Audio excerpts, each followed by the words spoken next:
Oi, eu sou o Iago e eu vou apresentar o trabalho feito pelo nosso grupo, que também tem o Aleph, Gustavo, Juliana e a Thaís. E o problema que a gente escolheu foi o do Fly Planner. Em que consiste esse problema? Você tem que traçar uma rota para ele, tentando atingir o menor custo de combustível possível. Ou seja, a gente tem que calcular as manobras que ele vai fazer de subida ou descida de altitude, considerando a força do vento para cada posição. Essa força vai influenciar no custo do combustível, tanto para descer, para subir ou até mesmo para manter. Algumas restrições são que ele não pode ultrapassar uma certa altitude. Então, no nosso caso, a gente usou como 10 possíveis altitudes em que ele vai poder se mover ali. E a distância pode ser qualquer uma, de acordo com a entrada do problema, desde que seja de 100 em 100 milhas. Então, para cada posição nessa matriz, o avião ele tem três opções possíveis. É de subir, de manter ou então de descer. Cada uma dessas subidas ou descidas tem um custo de combustível, mas que também pode ser influenciado pela força do vento, como eu disse. Agora eu vou mostrar aqui um exemplo para ilustrar melhor o problema.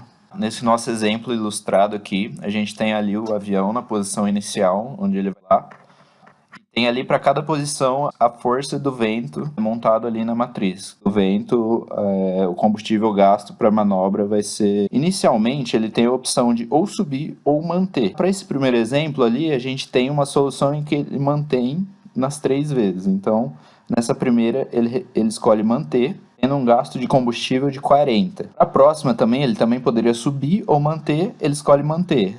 E aí, totalizando 79 de combustível gasto. Para a próxima opção, ele escolhe manter de novo e isso resulta em 116 de combustível gasto. Nesse próximo exemplo, primeiro ele escolhe subir, gastando 51 de combustível. Na próxima etapa, ele poderia subir, manter ou descer. Como ali no exemplo, ele mantém, totalizando então 75 de combustível. E para a próxima etapa, ele também teria as 3 opções, ele escolhe de novo manter, totalizando 106 de combustível gasto. É melhor do que o exemplo anterior.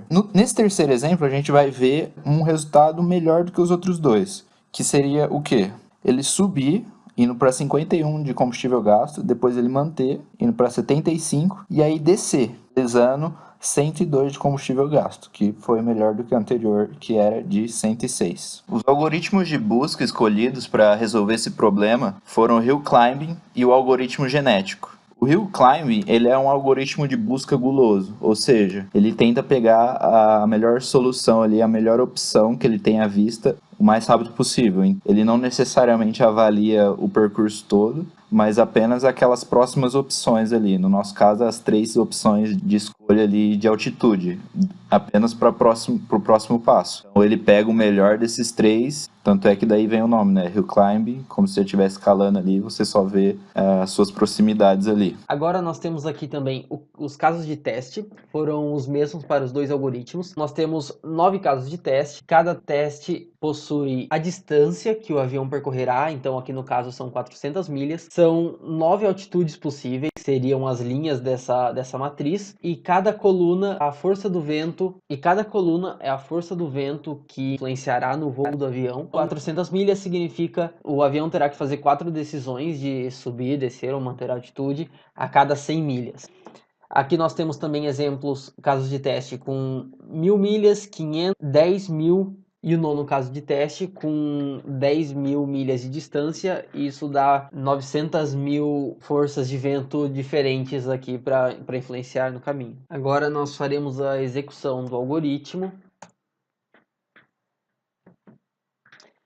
E esses são os resultados. Para cada caso de teste, ele me retorna o tempo, os números. Note que aqui nos primeiros casos de teste, ele retorna um número ótimo ou próximo dele. Já nos casos maiores, ele retorna números não muito viáveis aqui quanto ao consumo de combustível.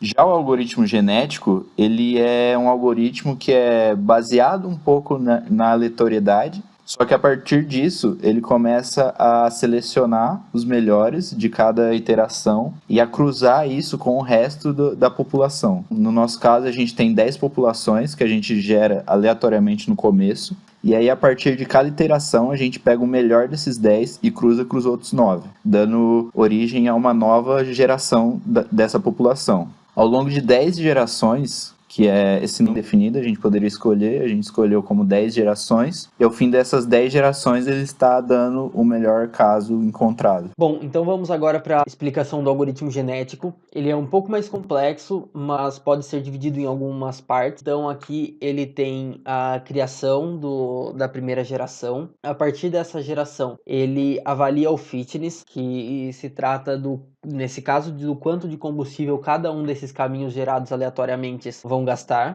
Ele seleciona o melhor desses caminhos e cruza os outros 9 com o melhor da geração. Pode ocorrer mutações. No caso de alguns erros, como no cruzamento entre dois caminhos, ele tem que ultrapassar o limite da maior altitude possível ou passar para baixo do chão, no caso, menor que 0. Nós geramos um novo filho aleatório, e com isso, após um número específico de gerações, nós conseguimos um resultado. Bom, então vamos agora para a demonstração da execução do algoritmo genético. Eu já deixei executado porque os casos maiores duram cerca de quase 1 minuto, então já estão prontos aqui. E a primeira coisa que a gente pode observar, que é muito interessante, que devido à geração da população aleatoriamente, alguns resultados podem variar. Então, aqui da primeira execução, depois eu executei novamente, e ele deu números diferentes, e podemos notar aqui que até a entrada 7, o sétimo caso de teste, ele teve um tempo bem pequeno, a partir daí ele levou um tempo um pouco maior. E aqui eu executei novamente o algoritmo, porém printando as populações, sendo aqui o menor indivíduo. Então, no caso dos 10 indivíduos gerados a cada geração, você tem o que gastou menos combustível e também a média de todos eles. Isso para cada teste, e com esses dados é possível gerar uma comparação, na qual nós temos aqui ambos os algoritmos, e no caso do genético a melhor solução e a média, e nós podemos observar que nas pequenas entradas eles foram semelhantes. Em alguns casos de teste o algoritmo genético teve uma performance melhor, em outros o hill climb, porém a partir da 7ª execução o algoritmo genético se aproximou muito mais de resultados ótimos do que o hill climb. E aqui nós temos alguns exemplos de testes com algoritmo genético. Essa daqui é uma entrada pequena com 400 milhas de distância. Esta é uma média com 1000 milhas. E esse daqui é um caso grande com 1 milhão de milhas. Então, aqui nós podemos observar o best fit de cada geração.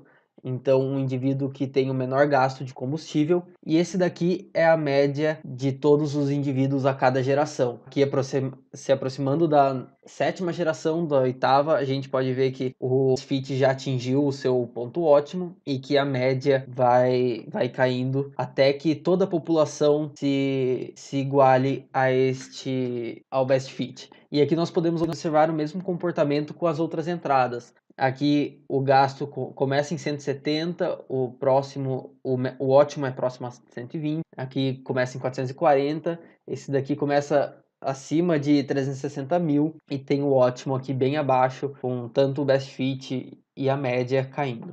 A conclusão é que nenhum dos dois seria exatamente ideal para a resolução desse tipo de problema. Por quê? O hill climb, para entradas pequenas, ele até que foi aceitável, ele até que deu um bom, só que conforme essa entrada vai crescendo de tamanho, ele passa a não dar uma boa solução. Por quê?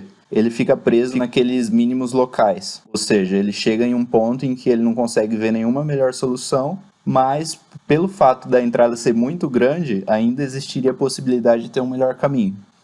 Já ele dá um bom resultado, porém ele tem um poder muito grande para resolver num problema assim relativamente simples. Então acaba gastando aí muito poder computacional para resolver um problema pequeno. Então também não seria assim o melhor caso. Uma boa recomendação para esse tipo de problema seria um algoritmo que retornasse um caso ótimo. Então, por exemplo, um A estrela, que aí daria um melhor caminho garantido.